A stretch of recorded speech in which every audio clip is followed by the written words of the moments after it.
Hi, Stacy. Hey, hey, how are you, Steve? Good. So things, Good, good, good. Finally figured out how to work this thing. I don't know. I've done this like 12 times. I have only Nothing been but on, yeah, I've only been on one of these on one, one time before. I got some great guests coming up, and I think next week I got a really nice guest. I think Yeah. trying to finalize the details, so we'll see how Yeah. it goes. I, What's up, Dan? Hey, how's it going? Good. How's everything in your world? Going good. Yeah, I tell you, I got as soon as you picked a great night. Duke is amazing, number one. And he's like legitimately one of the best I've interacted with. Um, but I hope you guys make it on Wednesday.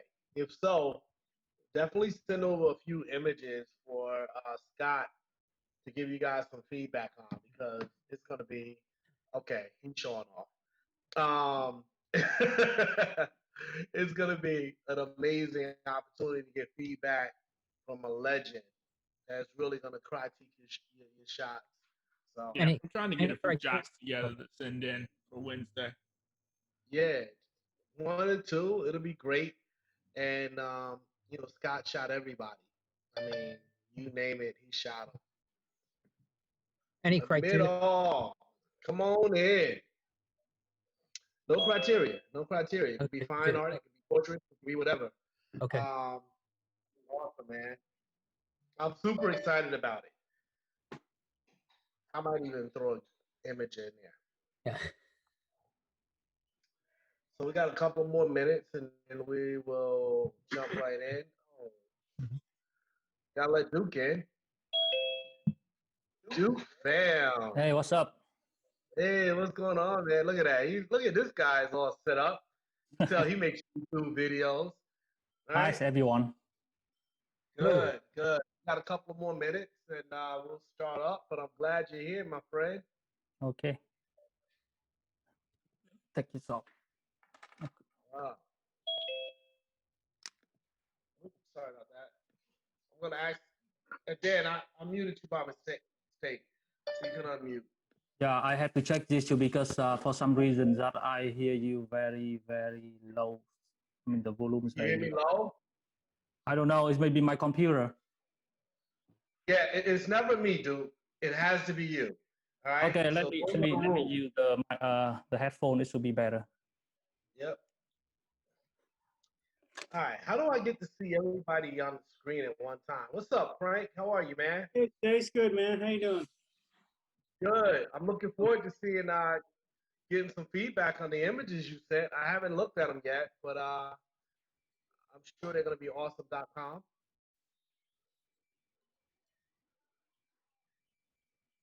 I can't hear you, Frank. Did you mute yourself? Are you muted? Oh, okay. Yeah, Can better. you hear me? Hear me now? I can hear you. Good. Yeah, Yeah. now I can hear better. Awesome. All right, we'll give it a couple more minutes and then we will jump right into it. But in the meantime, how's everybody doing, man? Better weeks than before, huh? How's everyone going? Hopefully. Yeah. Everybody shooting? Anybody shooting now? Yes. Right from my deck. I'm watching deer go by and getting pictures of them. The four-legged type. Coming up. Yeah. What about you, Dan? You been shooting? Yeah, I've got a couple of shoots coming up. This coming Saturday and probably one next week. Awesome. Dude, I didn't get that request. I'm looking at it. Yeah, I'm trying. I'm really new to this, so. I tell you what, I'm recording it anyway, so I will share the links with you. All right, that should be better. Yeah, thank you. Yep. I record all of these and then they're downloadable and all that other good stuff. So just so you know, like everyone over here, like thank you for joining us today. And the very first thing I have to say is I need you to forgive me if something I say doesn't sound right because English is not my native language. So if anything that you don't understand what I'm talking about, you ask me again, okay? I don't even understand what I'm talking about either. Well, dude, it is my native language, and I still have problems. Okay, so don't worry about it. We are so grateful that you are with us today. So no worries, my friend. Wait, Certainly appreciate- one second, Bob, is that you? That be me. Holy crap! Look at you! I couldn't recognize you with the whole We thing on lost your you, dude. face. I can't hear you. I probably have it muted. I can hear him. Okay. You heard him? I guess I hear don't him. have. Yeah. He had 2 months without hitting the razor. Oh my god! At first, I saw your name, and then I look at the pictures. I said, like, this is someone, the same name with him, and then like, oh my god, unbelievable. It's coming off the end of the week though. I have an appointment with my dermatologist on Monday. God.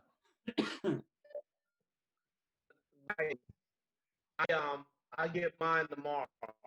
So you guys see me on Wednesday, I'm gonna look like a supermodel. I hear you. I promise. All right, so let me go ahead and tee this up for a moment for us, and then we'll just jump right into it. I want to be respectful of your time. Number one, I want to take a moment and thank Duke. He has an extremely busy schedule. He does a lot of workshops himself. Uh, he runs a Facebook group. If you're not on the Facebook group, I strongly recommend that you join that group. It has about 20,000 members, and they are highly skilled photographers. It's interesting. I think when I joined that group last year, it was last year I joined that group. I think it was like 7,000 members. And then it just kind of exploded. Um, and it's really good photographers, like high caliber photographers. It's generally very respectful and really good feedback. So I'm always posting there as well. One of my go-to groups. Um, he also has a YouTube channel where he does a lot of tutorials and instructive videos. And again, I encourage you to visit it. And he has a website where he offers one-on-one tutorials around lighting, composition, the basics of photography and then the complexities of photography. And I've been to one of his workshops and I was just highly impressed at the shootout event that I was at. It was well organized, the model was beautiful. Learned some amazing concepts just by being present around lighting. Um, and I've been observing him from afar, and I thought he would be an excellent candidate for our discussion tonight. So, without further ado, I'd like to introduce to some and present to others Mr. Duke Bam. Duke, Thank you. welcome. How are you doing, my friend? How's things going in your world? Well, so actually, I'm being home for like this week. It's gonna be 3 months total. Actually, because you or someone over here knows that I own a nail salon as well. So actually, next Monday is gonna be the day that they let us go back to work. So it's been 3 months total. Being home to 3 months is crazy. But the only one thing that I'm really happy that like none of the member of my family got infected by the virus or something like that. That's a good thing. But sadly, like many people, I can say many because it's at least like 15 people that I know, some of them even close friends to me, infected by the virus. And couple, like 3 people, I know them through my friend or my friend family passes away because the virus, which it really sad. But hopefully everything getting better. I mean, like finger crossed. Yeah. Well, our condolences to you and your family and your friends.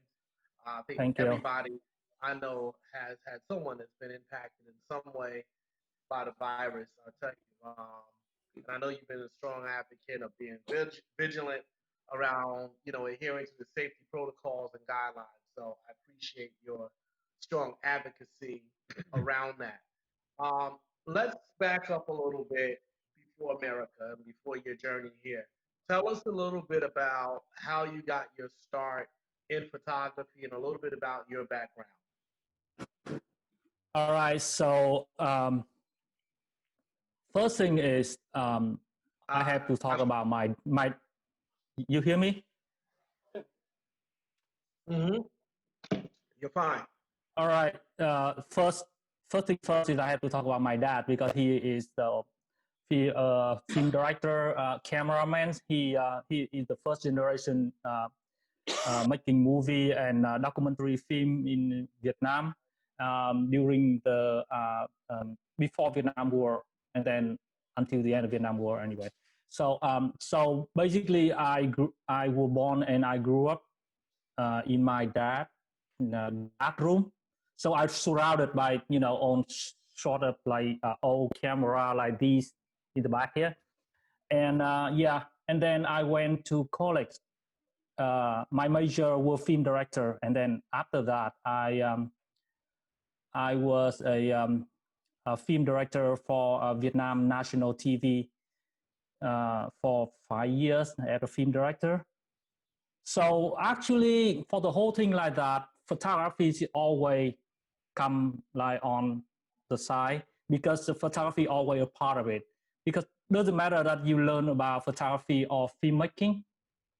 It's all about the content that you're gonna create through the lens and the camera by set up the lighting and set up the models and stuff like that. So and fast forward that when I came to America about 9 years ago, it's so hard.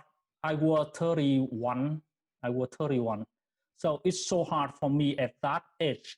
I married, I have 2 kids, and it's so hard for me to start over in a country that I barely speak English, and I know nothing. One of the degree that if you have from different country, especially like from Vietnam, it doesn't count here.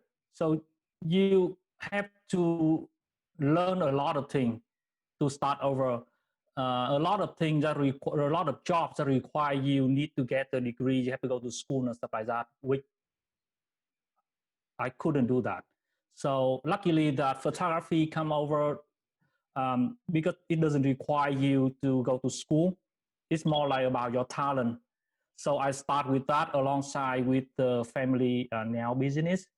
And I have to say my photography skill, it grow. I learned a lot since I came to America, because it doesn't mean like what I learned from Vietnam and what I learned from here, which one is better. It's just like in the different perspective, different culture, it gave me a lot. The way that I shot before I came to America is more like on the photo that I look back about like 10 years ago, it's more like, I don't know that if you guys ever take a look at the photo that they did in China, for example, like it's very, very fantasy look kind of thing. Yes. So that was my style back then. And then when I came here, that the way that I see the photo that American photographer, they create the photos that look so real. And so it impacted me a lot, the way that I look at photography. So, and then I realized that it's actually based on the culture, the religion, and all the stuff like that. It combined together to get it. And then I find it very interesting. So I learned the technique. I learned the way that you look at it, and then I try to train myself, even learn from YouTube mostly. YouTube actually a very, very good source for all of us to learn everything. It's free. Was there a particular photographer that you followed on YouTube that really kind of inspired you and introduced you to the American perspective? Um, I think I it's hardly for me to really see that like, anyone that make me feel is like they represent for the way that the way that I call it American looks. Let's call it American looks. I it's hardly to find any photographer here that represent for it. It like I said, it's like a combination of that. So let me talk a little bit about 2014 when I was finding my way to join the photography here in America. So one of the photographer, she very famous. A lot of we know her. Renee. I don't know how I spell. Robin. She from Canada. So she going to one of the photography event called After Dark. If any of you know about After Dark education, it's After Dark. After Dark. I'm not familiar. Okay, so After Dark is a group of big, many photographers. They some sort of like the thing that we're doing right now. Is it like they group everyone together and create a lot of different, like you talented at glamour, the other talented at the wedding. So they create a lot of different classes and people join each other to learn that in 3 days. That's how they made it. So that it was in St. Louis, Missouri. So it's about like 2 hours away from where I lived back then because I lived in Illinois before. So she called me. She said, "You want to join us?" So yeah, I said, "Yeah." I was really. It was a hard decision for me because I barely speak English back then. So I didn't know what to do if I joined like 200 people, 300 people like that. But it's a very good point for me to start making friends with people. And that's how I see when I join them, I see like every single one of them have the talent, have the way to create the photo in a different way. Yeah. So back to your question is like, it's so hard for me to describe like who is gonna be like, the one that represent for what I learned. Everyone I learned from each of them a little bit. Yeah, it's like a soup. Got a little bit here, a little bit of there. And so, one of the things that I think the name of your group, the Facebook group, is Mastering Light. The Facebook group is called Mastering Light. Yes. Is that right? Yes. So tell us a little bit, because most photographers struggle with lighting pretty significantly. Well, yeah. You seem to be able to maneuver through very complex lighting situations. So you'll have a B flat, then you'll have another light on a boom arm, and you'll have another light, and you'll have reflectors. Is that your videography background, or where does all of this expertise come from? The first thing is that like we all have to agree with the same thing. The one thing that either photography or filmmaking, lighting is the key. No light, you have nothing. You need light to create your content, your images. So to me, the light is very important. Okay, back to the day when I was in the university to learn to be a film director.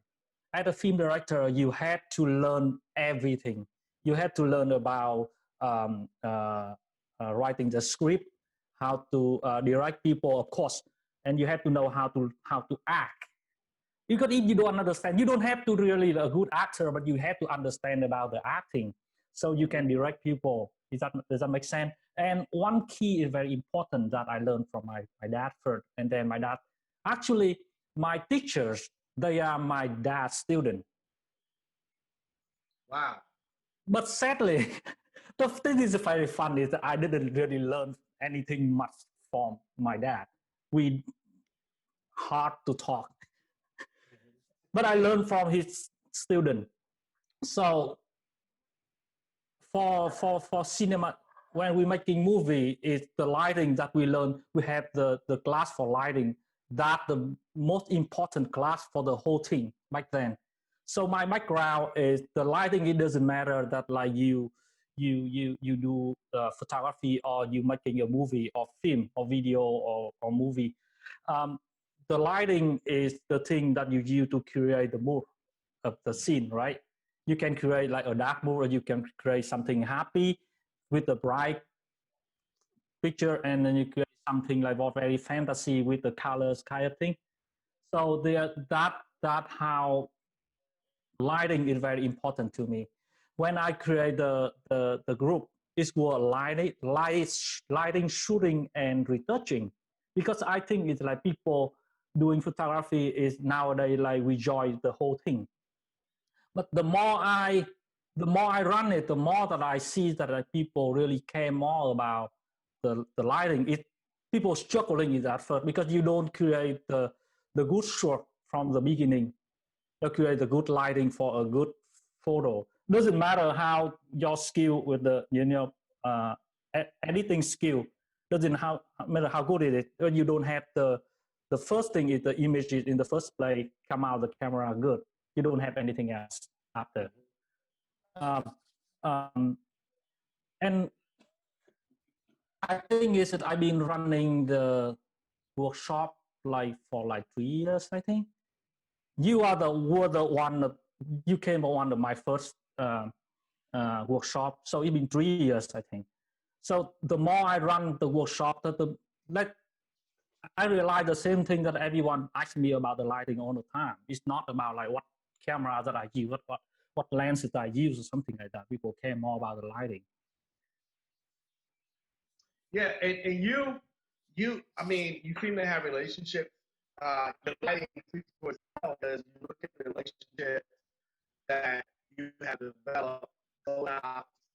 Peter Stan features you pretty prominently in their advertising. When I look on their page, I see a lot of your videos of you utilizing their products.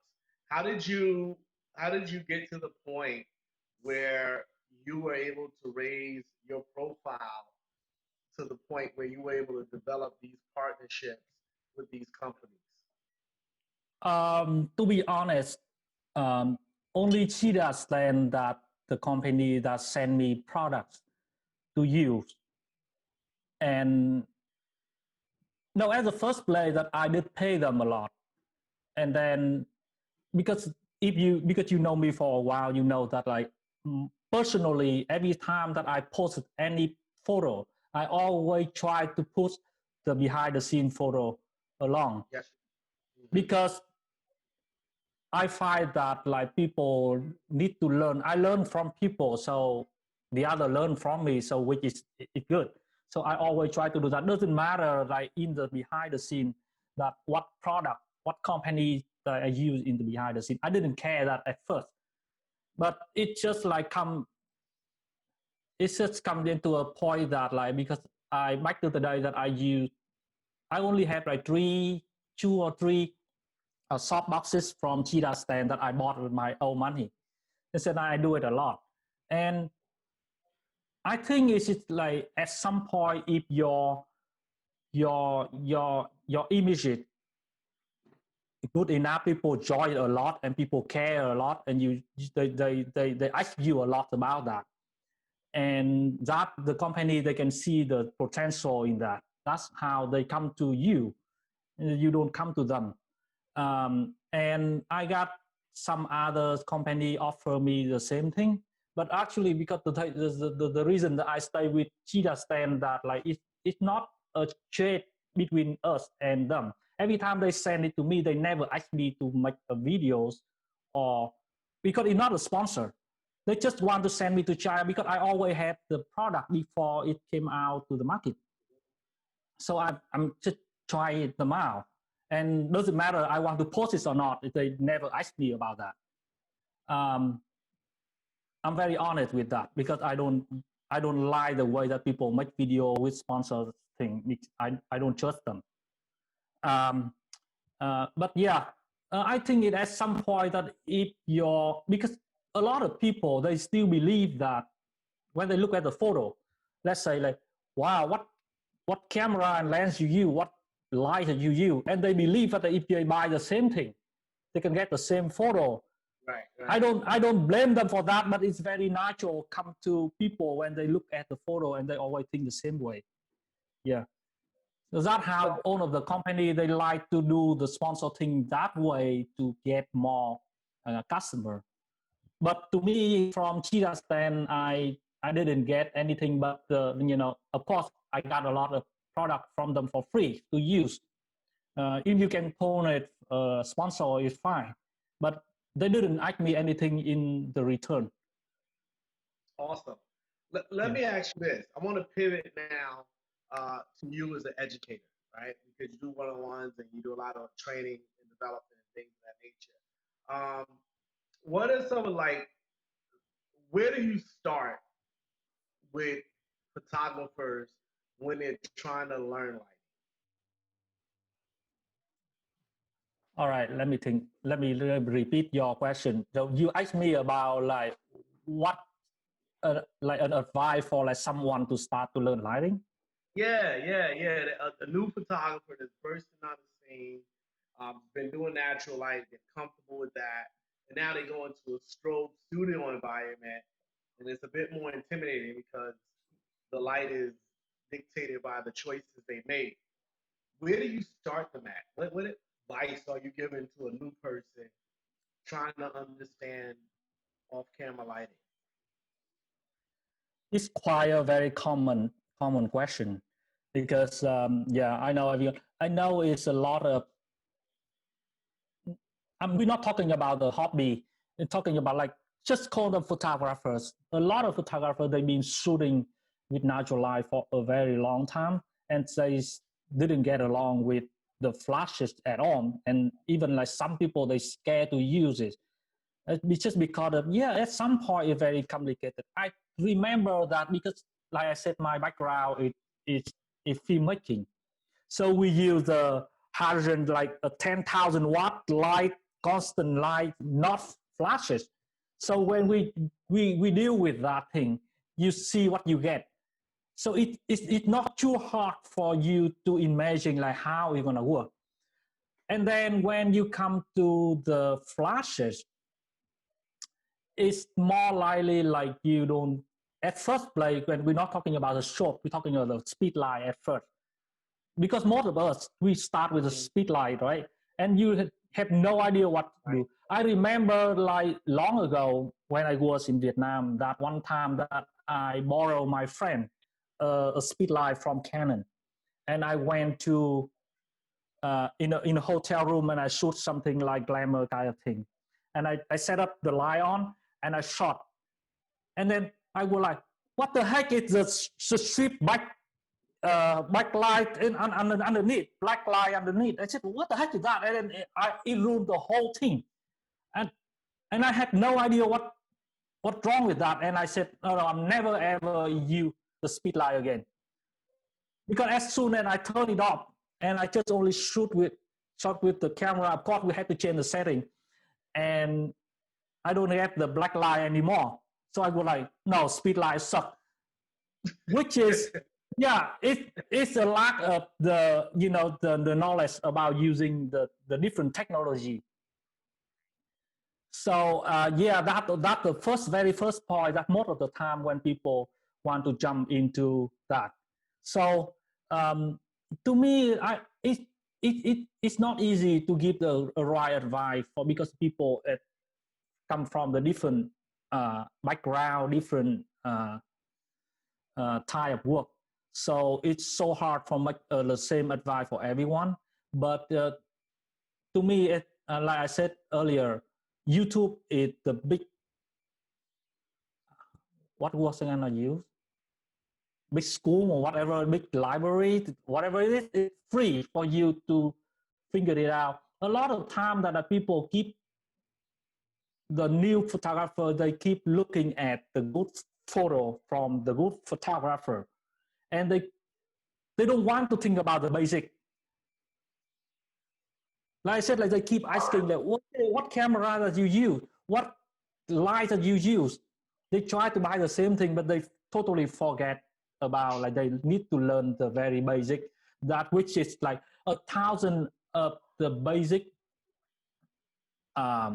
tutorial to you how to use a speed light, how to set up the light like you don't go over 100, 250, and something like that. Or you need what is the high speed sync or something like that. Like they totally like they want to skip the step and jump up. So my advice is more likely like I would like to see that the people try to find all of the free tutorial to watch first. And then Great. at some point, if you don't understand, you can try to buy the paid tutorial to learn. You have to learn the basic first. Yeah, I agree. I know I struggle with Flash. It was very intimidating, and the black line. I got so many of those. Didn't know what the hell I was doing. And I think actually YouTube videos helped me out a lot. Going to different shootout events with really quality facilitators. When I went to yours, I learned a lot. It just kind of illuminated my mind on how I can do things differently. So that was awesome. Let me pause and let me see if there are any questions from any of the folks that are in the meeting. Any questions for Duke before we are looking at some of his images?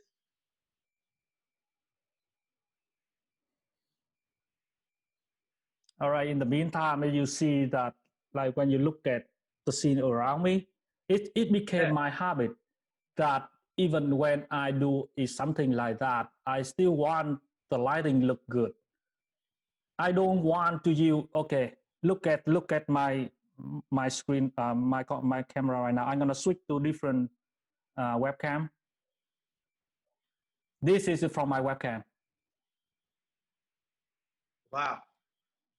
And then when what you see me from the beginning was my EOS R, the Canon EOS R.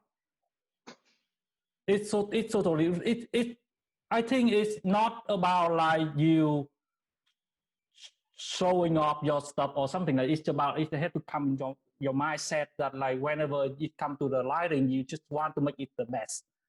You like the exit light or something like that. You want everything. Some of my my workshop that some of the photo I send you, that the workshop about the cinematic lighting and the stuff like that, is I always say like the cinematic photo is not just about the lighting you set up. It's a combination of course the models, the what you call it in English, wearable. I mean the dress and everything, and then the whole scene that you set up, everything had to come together at the same thing, like make sense. Everything pieces that you put it in the scene is supposed to be the same thing. Like I when I use this light, for example, I don't want to use like some sort of C-stand with like the inox thing or white like this for the old light like this. You want to make everything in the picture to make sense. So when people look at the photo, they don't find anything look not obvious. Fascinating. I want to pivot then. I want to go through some of Thank you, Arthur. That I mean the wearable clothing. Yeah. wardrobe clothing. I think that's what he's going for. Yeah. I'm gonna share my screen, and then what we're gonna do, Duke, we're gonna look at some of your pictures, and you can give us some feedback on it, and tell us a little bit about, what was your approach to the image as we go forward. All right. All right. Look here. Get my handsome face off.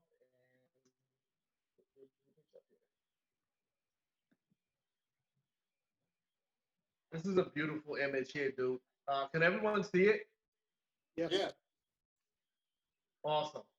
So, dude, it looks like you got maybe 3 shells going on there. Is that right? Yeah, this is the one of the first photo shoot that I shot when I first moved to the studio in Clayton. Yeah, I use 3 lights in these photos, and it's actually very simple setup, um, and all of the modifiers that I used not expensive at all. I remember that I have 2 umbrella, silver umbrella on both sides in the back for the yellow light, and 2 of them cost me about like $14 from Amazon. Oh, wow. Wow. It's a stunning image. Um, you you mentioned something earlier, and it kind of I meant to harp on it for a minute. The other thing I noticed, number one, you have some of the best models, professional models. Looks like you're always working with some of the very best models.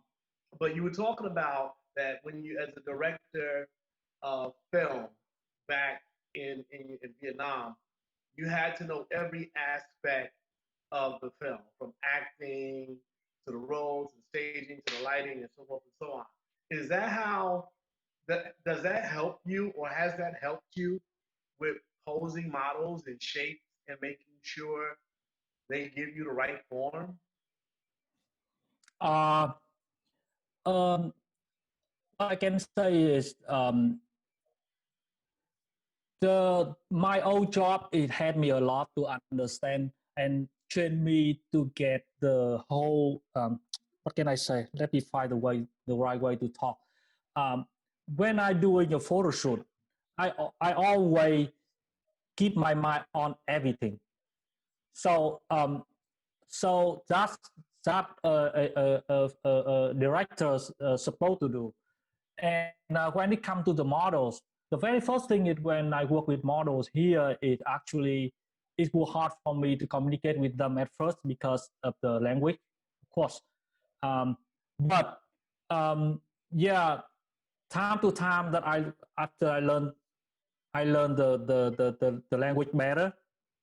Yes, it helped me a lot to tell them what is the right way to pose, or what is look better for them, because every single model, they have the different way to pose, different uh, angle to look better or worse. And uh, and, and especially when you work with client, not model, which is like the people, they don't have any experiences about the modeling. You need to know what to Right. do, what to tell, how to tell.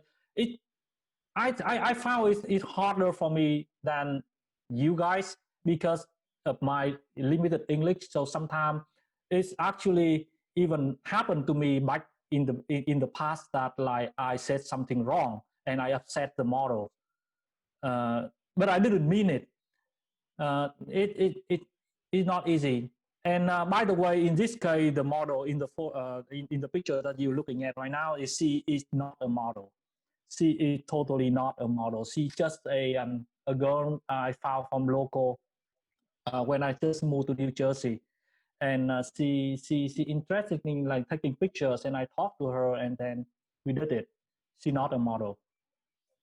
Wow. She gave a model look. That's an excellent image.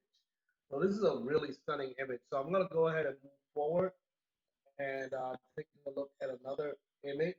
And again, you can tell us about this. And the other thing I noticed that you do, Duke, and I know you do training on these as well. So if anybody on the in the meeting today that's looking to improve in lighting, retouching, um, composing, Duke does offer one-on-one training. Um, I strongly recommend it. If I mean, he's a next level educator, and you can see this, the images speak for themselves. So for me, um, one thing I'm a strong advocate of is I invest in myself. I take 1 to 2 classes per quarter, and I pay to try and get better. And I'll pay Duke, even though I know Duke, um, and even though we have a good relationship, if I'm looking to acquire a skill from Duke that I don't have, I am going to make that investment in myself. So that's just my little PSA for Duke. But I strongly encourage those of you that are trying to level up, if you're stuck and the YouTubes are good, but sometimes you just need a question or you need somebody that can, in real time, address your concern. I strongly recommend it. All right. Duke, tell us a little bit about this. And it looks like with this one, you did something that was pretty cool here. Um, it looks like you got a texture on the floor. Because I know for me, one of the problems I struggle with sometimes is my floor get really bad from everybody kind of trafficking on them. But it looks like you kind of, in addition to the lighting, it texturized the floor. It looks really good. But tell us a little bit about this image and how you lit it. Yeah. Before I say something about this image, I would like to see is like when, because the people see things in a different way. So I really want like when you guys see the photo, so just give me a question. If you don't want to understand about this or understand about that, that's gonna be help me can find a better way to answer you or explain what about the image is better than just let me talk about how I create it. It's not interesting for you guys. It's gonna be very boring. But because sometime when I look at the picture, maybe I like it a lot. Maybe a lot of people like it, but some of you maybe look at that like, no, maybe that part of this part is not right. So I always need to learn more from the people when they look at my photo because it's nothing perfect. Maybe something right for me is not right for you, and something right for you not right for me. It's art. We don't. No, I'm sorry. I don't mean like right or wrong, but it's not like we don't see things the same way. That's my point. Okay, go back to the photo. This photo I remember that I shot in the collab with another photographer. But this one is only one line all the way from the top down. And the models, I like feathering light. So the models always sit on right on the edge of the light.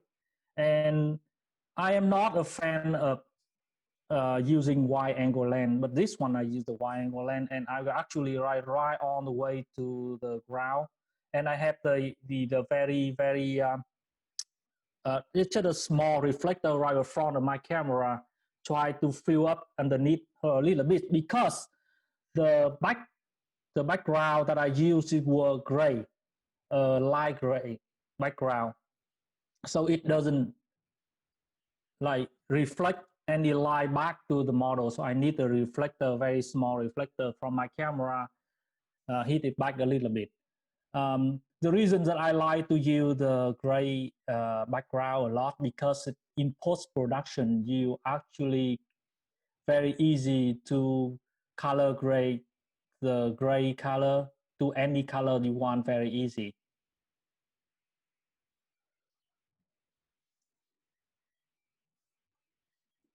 Anyone had any question about this image?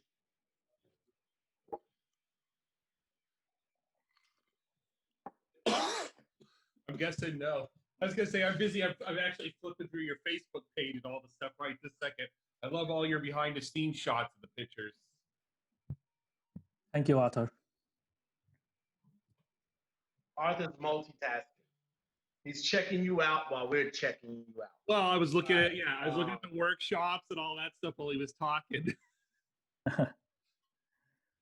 Yeah. I know. There's some good ones in there. All right, so if you know what you can go to the next photo if no one have any question. Let me pause. One moment, Duke, on this one. Anyone want to take a guess at how Duke lit this?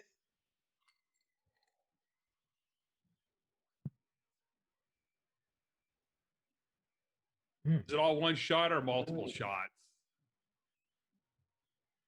It's How for many one shot. lights Just did one? you use? Wow, don't know. One big Dan, jam. what do you think? I don't know. I'm trying to figure out. Some pepper, right? All right. Let me see who else we got in here. Steve Butler, he's always there. Steve Butler. Yeah, How do you think he lit this, Steve? maybe two lights. I'm looking at the shadows on the ground. There's a shadow in front of her, and it's hard to tell, but maybe it looks like there's a shadow running behind her as well. So there might have been a light on the background and one light on her. I don't know. That's my best guess. A best guess is fine. All right. Duke, tell us about it. All right. So, how many you just say, Steve? Two? Two? Yeah. Actually, this shot is four lights. Equal four lights. Let me explain it. This shot is actually the very first time that I use with the bronze color, and it's, oh my God. I'm telling you, I just made a video about the gears matter or not. I'm telling you, it matter. Oh my God. When you shot with like $20,000, $30,000 of equipment, it's supposed to be different. But it's not that. Let me talk about the photo first, about how many lights I use. The very first light is, I'm going to talking about from the camera angle look. So the very first light is on the right camera. Up top is where the para 88. That's the main light. So that's why the model look that way. So she look at the main light on the top, like very, very traditional position, 45-degree thing on the right hand side of camera. The two light on both sides is the two shoot box on both sides in the back here to lift the edges. And then I have the para 222 behind me. It's the huge one right behind me. And it just creates a very soft fill light for the whole scene. But the key of creating this photo is from the bronze color feature that they have the very fast flat duration. So because of she dancing, so that means like she moving all the time. So the flat duration is the only one thing that can freeze her move. Usually, as of right now, that you can use any Godox light and to create the same thing, can freeze the movement. But I think the Godox light is, if you want to get about like 10,000 per second for flat duration, 10,000. I said 10,000. Yes, per second. You have to go on the way to the lowest power on the light. But with the bronze color, I can get to up to about like 20,000 per second, about like half of the power of the light. So yeah. It's an outstanding image. Let me ask you a question. When you shoot someone, do you have a concept in mind beforehand? I know we've talked to a couple of different photographers and stuff, and how they don't have a different approach. What's your approach to shooting? I think your audio is cracking. I couldn't hear you. Yeah, he might have bombed out. I heard part of it. I Yeah. think he's asking about if you had a concept behind the pictures before you started, or Yeah, actually, the background of the film director that make me always think about that way. Always. For some people here like Bob, because Bob and Steve, Bob and Steven, they join my workshop a lot. So you want to know that little thing that like every time, doesn't matter that you come to my workshop in the different models, but the studio, the set, and everything in there is always the same. So it's so hard for me. So every time that I try to think it out, to talk to the model before she came, to like, what you want to bring to me, that I can create some different look in the same set, because you cannot get people come to you and then shoot the same thing every single time. It's so hard. And sometimes it still come back to the same thing that I did before, but I'm trying to get into different. So when you have the concept in your mind, it's gonna help you to save a lot of time when you on set.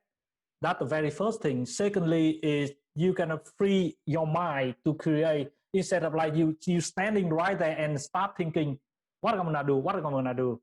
That's not the right way to do. And like I said earlier, that when you have a concept in your mind, everything come into the picture. It's supposed to make sense. Every single piece in the picture. Absolutely. So that's why you need the concept in your mind. Yeah, this is a stunning image. Duke, a lot of us don't have the huge space that you have. Have you ever have you started out in small spaces, and how did you manage light in spaces where you just don't have the ability to put the overhead lights and all of that complex lighting? How do you manage that? Okay. So let's talk about when my very first studio in America was in the garage, in a small house in Illinois, and I actually shot Miss Illinois 2012 in that garage. But anyway, the garages were big. But I want to go back to your question, because when I moved to New Jersey, I live right now I'm still living in a townhouse, and for most of the houses in America, that the ceiling is low. I don't know how tall is it? It's about like 8 feet, something. Yes. Yeah. So yeah, like you're right. It's so hard to do like overhead light or something like that. And I have the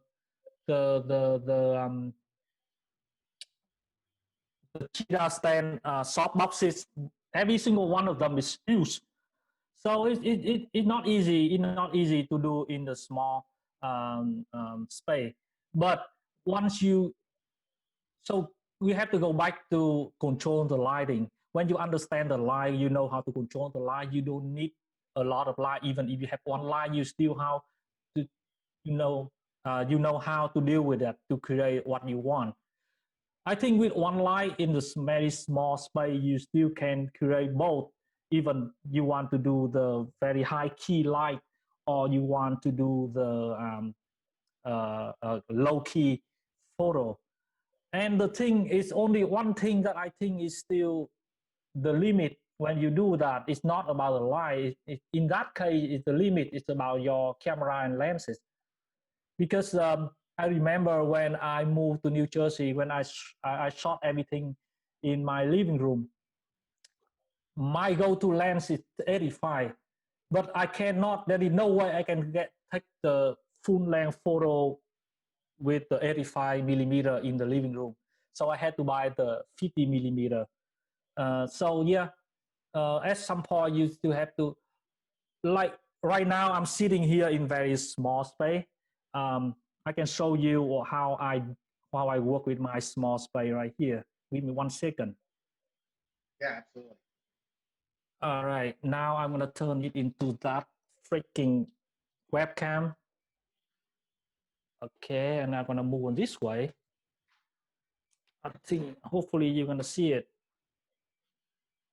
So this is a very small space that I have in the corner. And this is my camera. And of course, when I'm doing this, I have to use the wide angle camera to do that. And this is the light up there. is the cheetah stand.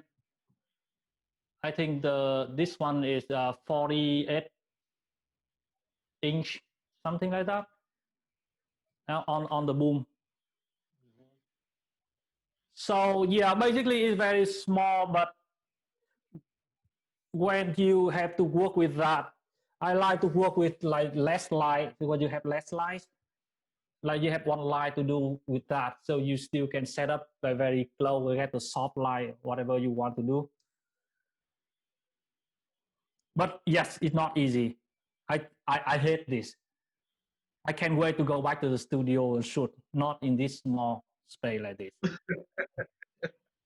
Yeah, I actually have a video to do that. So you do on YouTube? I shot a tutorial video a few weeks ago about like how to create your self portraits in the small living room. Oh, awesome. With one light, yeah. All right, good Yeah, question. on my YouTube channel. Any questions for Duke before we go on to the next image?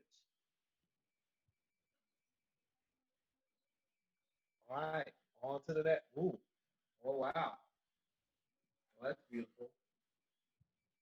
And I notice you're also you're like the trifecta, right? You got the lighting down pat, you got the photography aspect down pat, and your retouching and your Photoshop skills are pretty proficient as well. So you got the whole trifecta that you're pretty skillful at.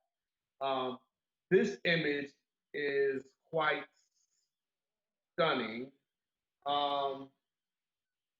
Is this light painting, or is this just something happening in post behind the model? This one was I'm sorry. This one was a long exposure. Usually when you see that like people do the rear curtain technique, which is that you have the long trails, and then the subject is going to be freeze the move at the end. But most of the time that like people are going to shoot that way for the long exposure with the rear curtain technique. But this one, it wasn't a rear curtain technique at all. Let me try to figure out how to explain it. It's still a long exposure, the same kind of rear curtain, but the rear curtain technique is the flash is gonna be fire at the end of your exposure. But in this photo, actually the dancer, she moved all the way from the left to the right, out of the frame, from out of the frame inward to the frame, and then out of the frame. So, and then the lighting, the camera, I set it at 2 seconds, I think 2 seconds, and the studio is completely dark. You don't see anything. I have the photo, the model stand right there. I turn on the light, get the manual focus, and lock it in there, and then turn it off the light completely, and she get out the frame. And then the flash, I set it at the delay mode. So delay mode is the function that you can set your light is that it delay how long before it fire.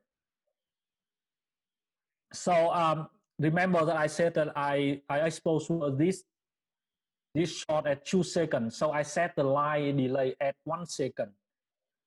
That means exactly when she jumped in the middle of the frame, the flash is going to be fired on that time, and then she move out. So the gel is created from the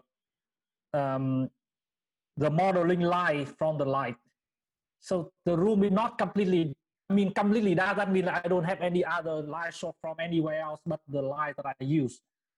So the gel we're going to create from the beginning of the exposure and out, and only freeze the model in the between when the flat fire.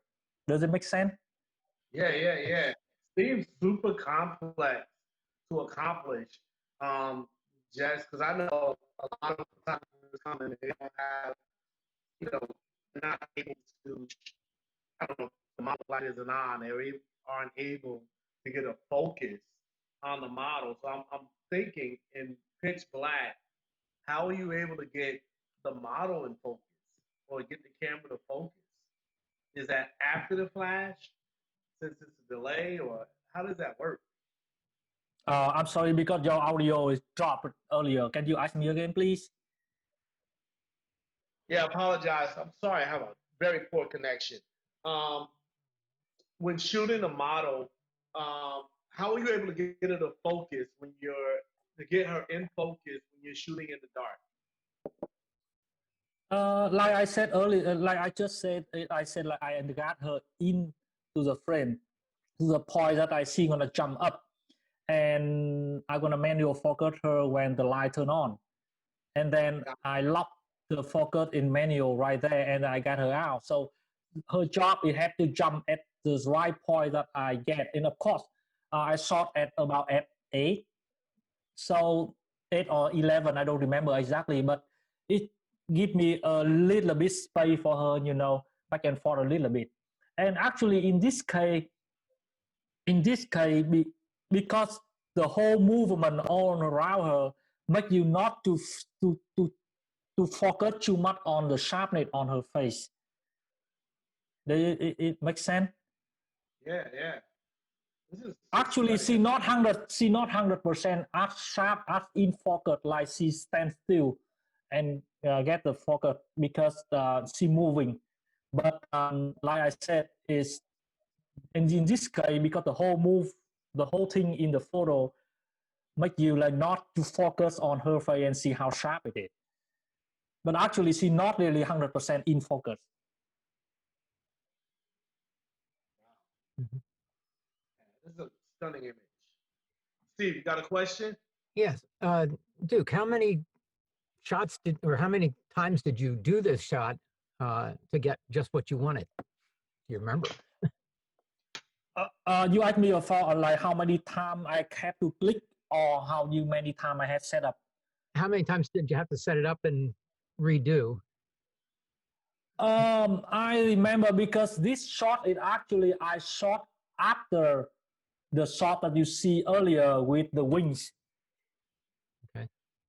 So it actually on the same set, Mhm. but I think it took me around for the trial and error, like for around 15, 20 minutes, I think. Okay. Yeah, it's actually only the most of the time that I need to try back and forth is I'm not sure that like how long she's gonna jump in and jump out. Right. So it's actually really hard to accurate the same time that she jump up and then the flash fire in the exactly at that point. So it's more likely like on it depend on her, not depend on me, because when I press the button, I have to do nothing with the camera anymore. Dude, Yeah. what f-stop were you using for that? I don't remember exactly, but I guess it was around F8 to F11. I think it F11 because I worry about it's like too much. It's too like it's shallow depth of field, so I don't get the sharp on the focus. So I think I shot it at 11. Thank you. And the other thing is I want to shot at 11 or even smaller because one of the reasons is I want to kill 100% of all of the other ambient light that if it leak into the room at that time. It's an epic shot. Beautiful shot. Let's take a look at a couple more. That's beautiful. This is an outdoor shot, right? High speed Yes. sync. Yes. This was in Photo Plus last year. Not last year, the year before. when I just got that's my very first photo shoot that from my EOS R when I just got it, and it wasn't my photo shoot. The photo shoot were from this is belong to um, Francisco, the admin, the lighting OCF. Mm-hmm.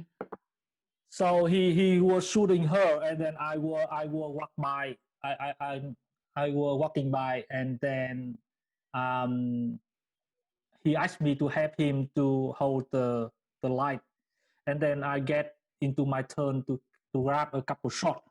And this is one of the shot that a lot of people ask me about the technique, because a lot of time when people shooting outside, mixing between the ambient light and the flash, they always fail because it doesn't look natural. The problem is people care too much about the flashes when you shoot outdoor, and they forgot about how to exposure the ambient light.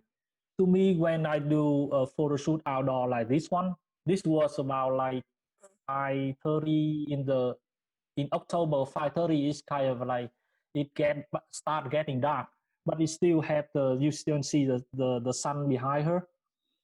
To me, it's most of the time when I shoot in the situation like this, I expose my camera to the ambient light, which is like I want to get exact what I want to see in the photo for the horizon and the light in the back of her. Of course, in that case, the models is gonna be under exposure, and that time when you're gonna add the the flash as the field line, not a main line, because if it become a main line, it doesn't make any sense, because when you shoot outdoor, the main line actually the sun only, nothing else but the sun. So when you shoot outdoor, you should use your flashes as field line, not main line, because it doesn't make any sense if you use it as the main line. And if you in a cloudy day, you want to so yes, in cloudy day you can use your flashes as the main line as well.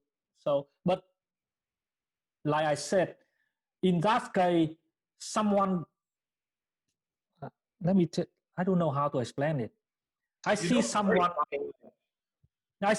try to create the fake sunlight outdoor, and they use two light, one of the kicker light and one of the main line, and then they still make the main line is so harsh. So to me, when I look at the photo, I can see two light shot from the two different angle come into the models, and it still doesn't make any sense. So like my point is, when you shooting outdoor, don't try to make it look too obvious, like people can see more than one light shot come to the models. Did you like the background as well? Did you have a light on the background, or is it just a light on the model and I know you said you exposed to the background. Is that what you just did? Just lit the model and set the exposures for the background? Yeah, I set the exposure to background, so that was and then the power for the flashes you're gonna go accordingly. Oh wow, that's beautiful. But in this case, if I have another line for the kicker line, it should be okay, because it makes sense if you have a kicker line, because the sun is still behind her. Mm-hmm. Yeah, this is a beautiful image. Like, I love the colors and the tones in it. It's just one of those moody images. Let me ask you this, because we got a lot of people on the call. Do you print your work? And if not, why? And if so, why? I'm sorry? Do you print your work? And if so, why do you print your work? And if you don't print your work, yes. if you have that question, I have to say I love to print my work. That I want to tell people. I always want to do the video that talk to people about why you should print your photo, why you should print it out. I'm kind of very old school when I think about that because yes, my background is you film, so I see all of my work on the paper, and I don't know how to explain the feeling when you actually see your work in the papers or on the frame instead of like the on the screen. Give me 1 second. I'll show you this. Yeah, sure. Yeah, and so the reason why I said question for those of you that are not printing, I strongly recommend you print your work. What questions you guys got? Oh, let's take a look here. That's Jenny B, isn't it? You see this? Oh yeah. So Yeah. this is a photo that I really love. So when I love it, I want to print it out because when I look at the photo, I really like the way to look at the photo. I never open it. Let me open it. Damn it! It's still new. Oh wow.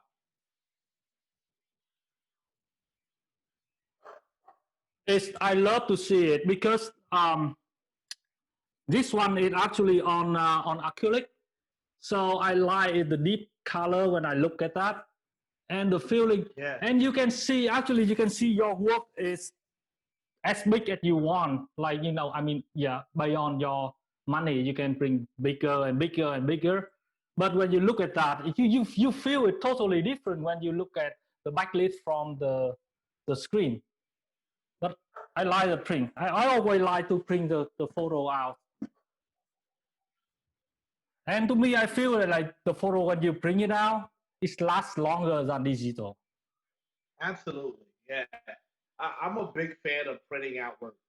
I don't think I became a good photographer until I printed my work. That's the way I feel. Yeah, I had to bring my some of my photo in Vietnam in canvas, and I roll them up and put into the luggage and go back to the US. And I went to Hobby Lobby, and I asked them like, how much do you charge for stretch the canvas into the frame? Like it's big. It's like 40 by 60, 40 by 60, and they said $500. I said, oh, never mind. And then I found a company in New Jersey. Actually, they sell the bar that they cut it in 40 by 60 for you already. So they ship it to you, and you put them together, and then you scratch the canvas yourself. So I did it for $50. Very cool. Very cool. I like MPICs. Stateside topic. I like the idea of doing some prints. Oh, sorry about that. That's a private message. Sorry about that. All right. I'll tell you. I'll send you an email for a couple of places. Oh, so the question was, where could you print? So I use mpics.com. I really like their stuff. It's pretty cheap. Yeah, I do a lot of stuff there. And I do, one moment, let me show you guys. I showed you before. I also use these photo books. I don't know if you guys can see it. But I use photo books. And I like this company right here, Sal Digital. If you're a good photographer, I strongly recommend you reach out to Sal Digital. That's SAAL hyphen digital. And they will send you a voucher to try their products. And depending on how they think you can benefit them, will determine how much of the voucher it is. So they gave me a voucher for $500, and I was able to print 3 books, and then they sent me another one for $150. All right. So definitely print your work because you will see your imperfections and your perfections. Thank you. Sorry about that. That was awesome. Let's just kind of move through. We got about 20 more minutes with Duke. So if you have questions, please put it out there. You know, this is for you guys and gals. Oh, this is a Oh beautiful. yeah, I see Arthur send the link to sawdigital.com. Actually, Yeah. the print that I just showed you, I got it from them. From Oh, Saul. great. Yeah, and Awesome. I got the photo book as well. Yeah.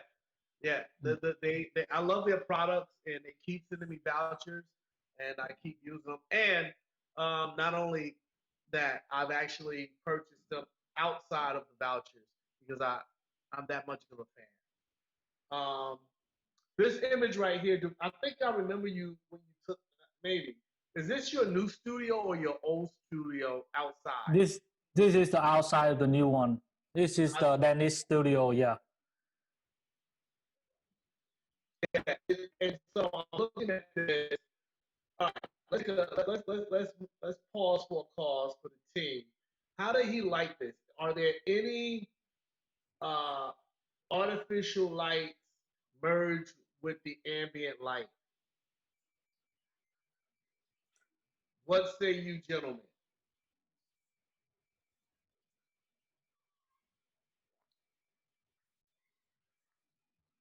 Bob, you were there Yeah. at this I was photo gonna say, shoot, right? I was there when we did that shot with her, and I loved the way it turned out. You know, the lighting was great, the model was great, and that old beat up piano is a great prop. The How piano did is he still like there. it, Bob? Excuse me? How did he like this? Do you remember? No, I don't. I think it was like one large soft box off to her her right, but I don't remember. I probably have a behind the scenes shot I did with my little camera someplace, but I don't remember it. Yeah. So I'm gonna take a stab at it. I'm gonna say I think you lit it up with the soft box. I'm looking in her eyes, and I do see some catch lights, and it doesn't look like she has any sun coming down on her. A little bit of shadows underneath her chin, giving her some depth. So I'm gonna think you have a large soft box angled down. Um, Camera left. Duke, am I wrong or am I right? You're totally right, but it wasn't too big. I remember it was the 34-inch cheetah stand soup bowl. It's the 34-inch. So I don't know that if you think the 34-inch is big or not, but yeah, it was a Well, 34-inch. I shoot in my home studio, so 34 inches is big in the home studio.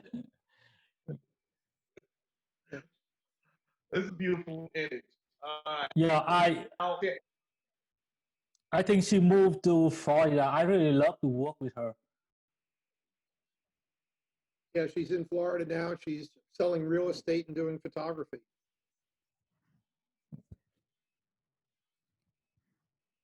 I'm sorry, I didn't hear that, Bob. What was that?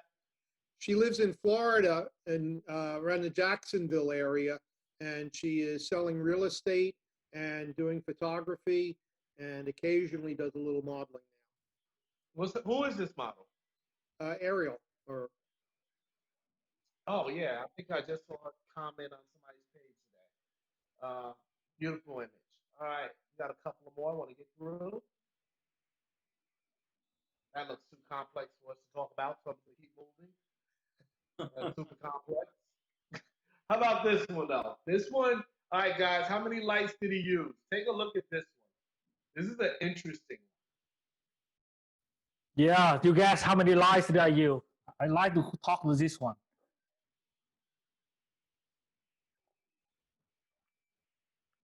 Take a guess.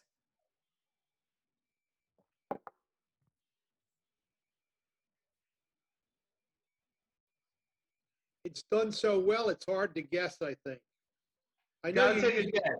Gotta take a guess, Bob. you're using Study the image. at least two, but I know Duke, and he really uses just two lights on anything. Yeah, maybe Any one in other the guess? front and then at least a couple in the back for the different colors. Maybe, I don't know, something blue, something green, maybe something up front with her. I'm just looking at the colors on her, and it looks like we got blue, green, yellow, and magenta, but I'm not sure how many lights it took to do that. I'm gonna guess 5 lights. Stephen? I'm thinking of maybe one light with a multicolored gel, and in a second one. So two.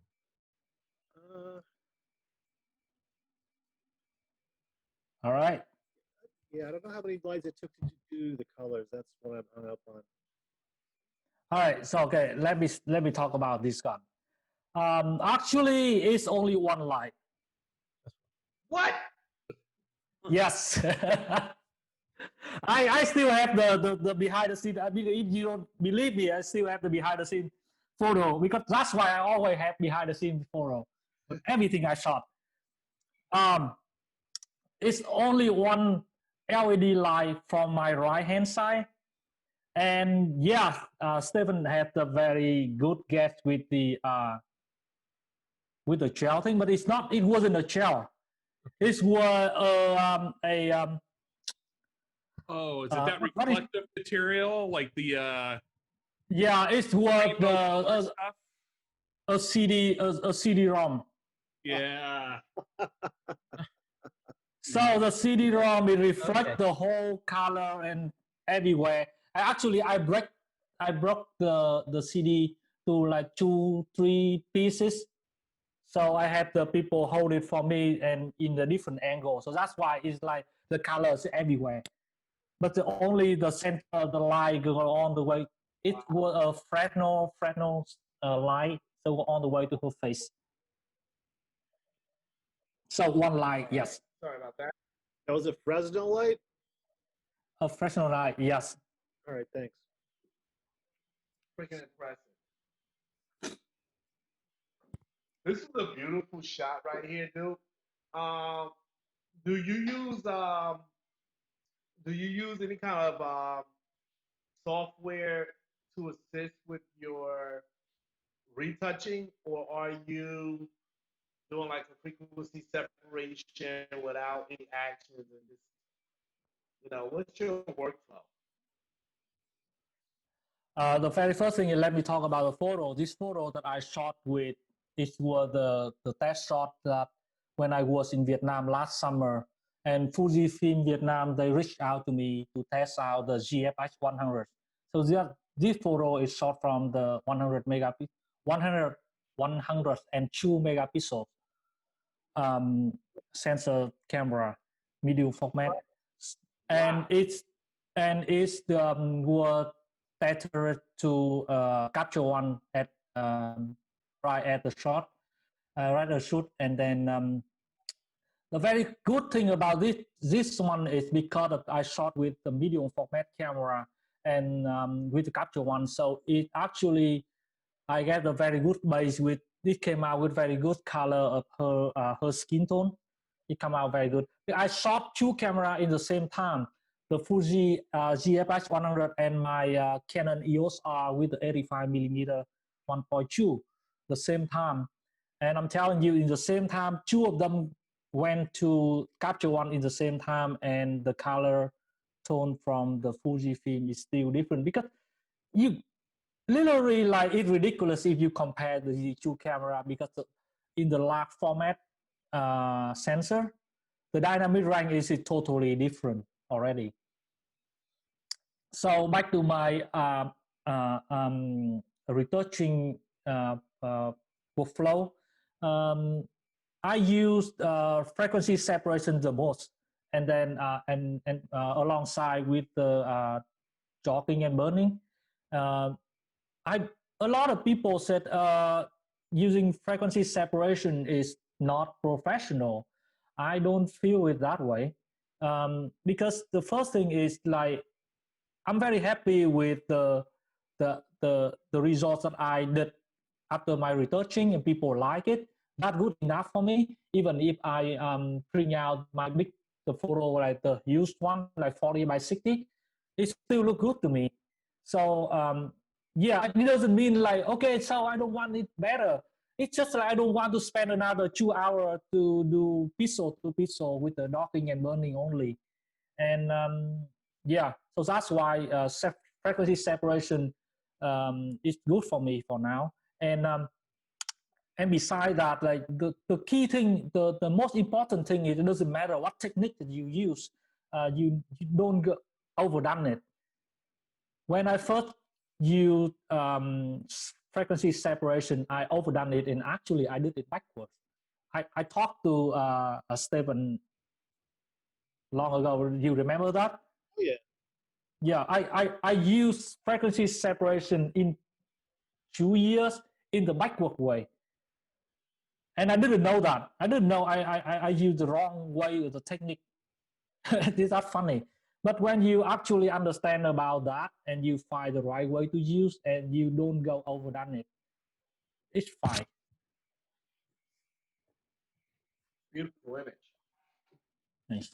Well, I want to look at one more, and then we're gonna wrap it up.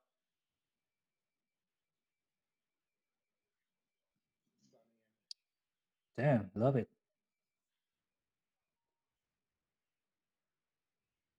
This one is really, it was really fun. I call this the queen of the jungle, but I always like when I talk to my friend here in America, and I always say something. I always talk about something about myself in Vietnam, and I'm kind of like showing off, but I'm proud of it because every time I go back to Vietnam, that I can do whatever I want. I can ask people to set up whatever I want, and without paying anything or whatever. I mean, like I do whatever I want. So this shot was funny thing is about like in the morning, about like 10 o'clock in the morning. Shot. I'm sorry.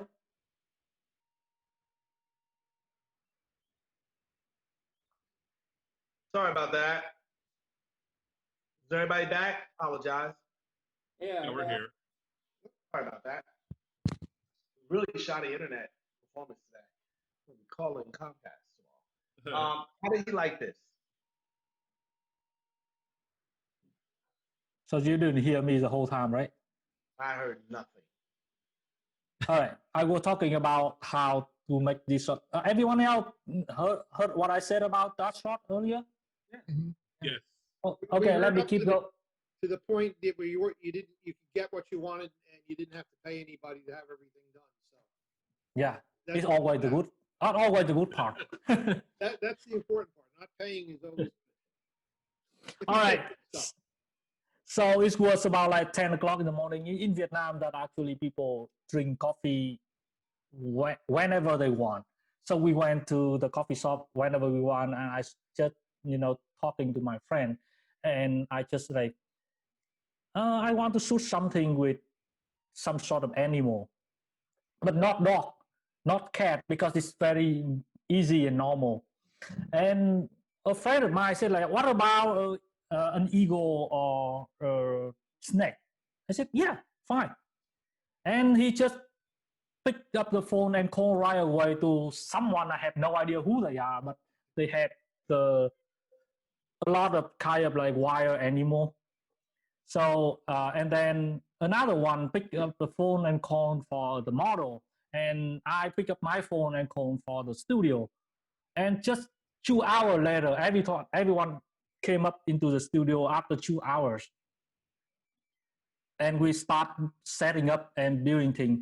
Actually, I couldn't shoot anything with the eagle because it's too dangerous for the models. Maybe you think the snake is more dangerous, but actually the eagle is more dangerous because the thing is too strong. I let it land on my arm, and I thought like it's gonna squeeze it and break my arm anytime with that. this thing is too strong. So the model, she couldn't handle it. Even though we have the glove on the arm, but it's still, because the eagle is too big. It's too big.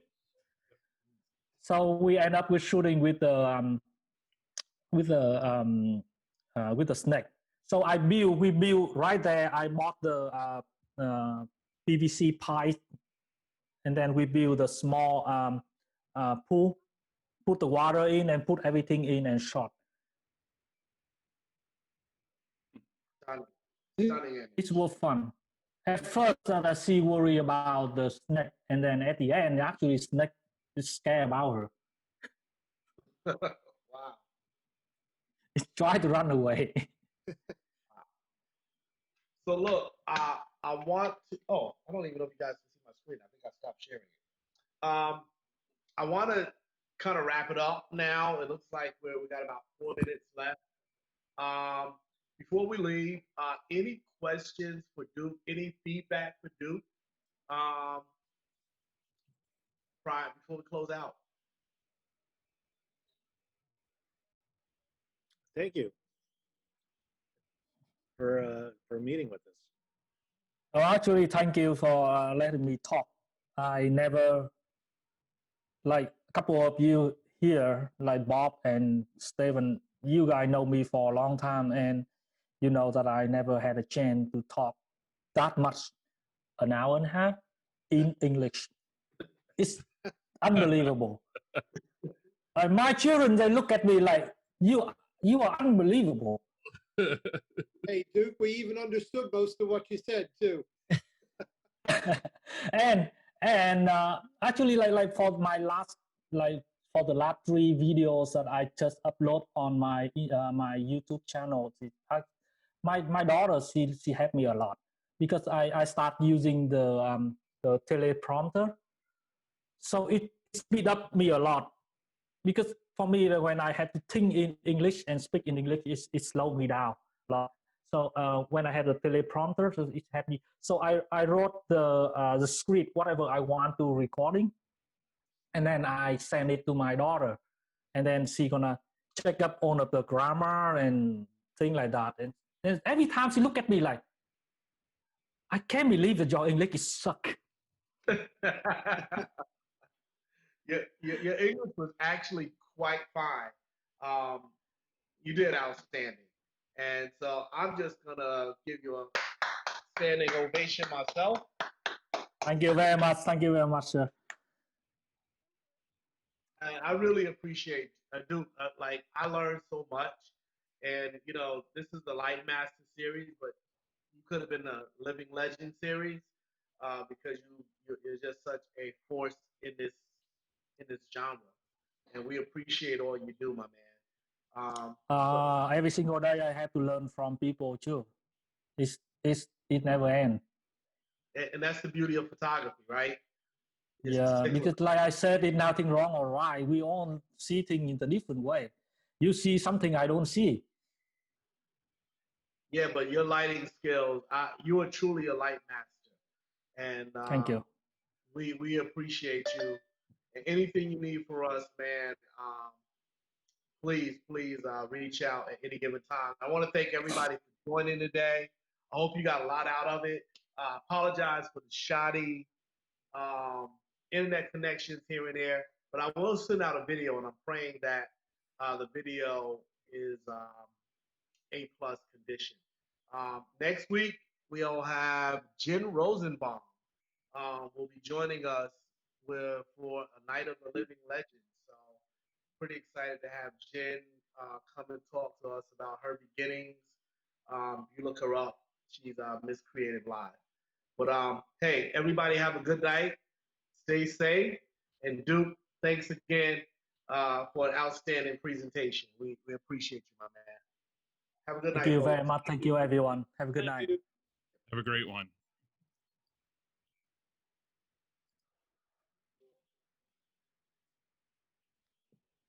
Mm.